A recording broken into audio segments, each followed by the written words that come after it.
Turning now to our Commitment 2026 coverage, 7 of the top candidates for California governor debated for 2 hours tonight on a range of topics. CNN hosted that discussion, and the format did not allow every candidate to answer the same question. 4 candidates were asked how they would handle AI and its impact on jobs.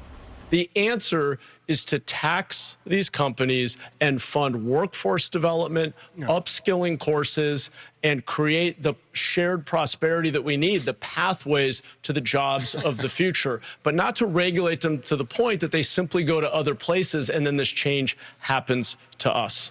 The number one thing we have to do is make sure that AI is a tool for workers and not a replacement of workers.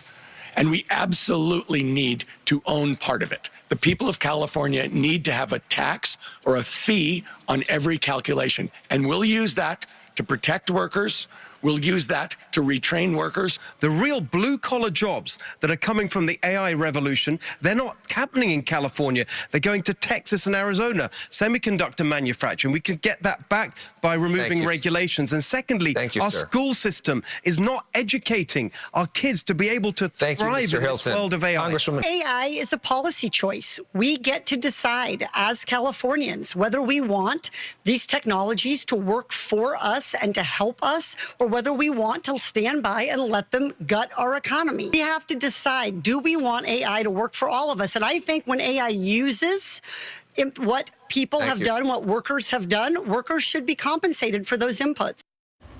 One of the most contentious topics tonight was health care. Candidates were asked about providing care to undocumented immigrants in the state. I believe in that healthcare is a right, not a privilege, that it should be universal, affordable, and high quality. When are we going to draw the line at any other crime?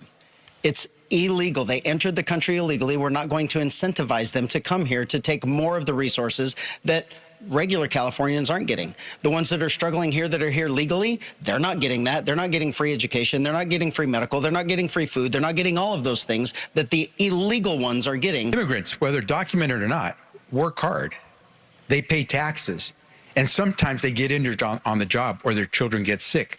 It would be foolish to tell a family that they don't have access to the pediatrician or the family doc, or not be able to use the community health center where it wouldn't cost us so much to give them access to good health care.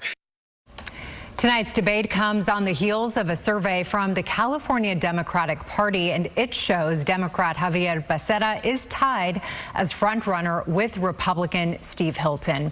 KCRA 3, alongside our NBC partners, will air a gubernatorial debate tomorrow night at 7, and the debate will focus on wildfires, immigration, homelessness, public safety, and quality of life. All 7 candidates are expected to attend.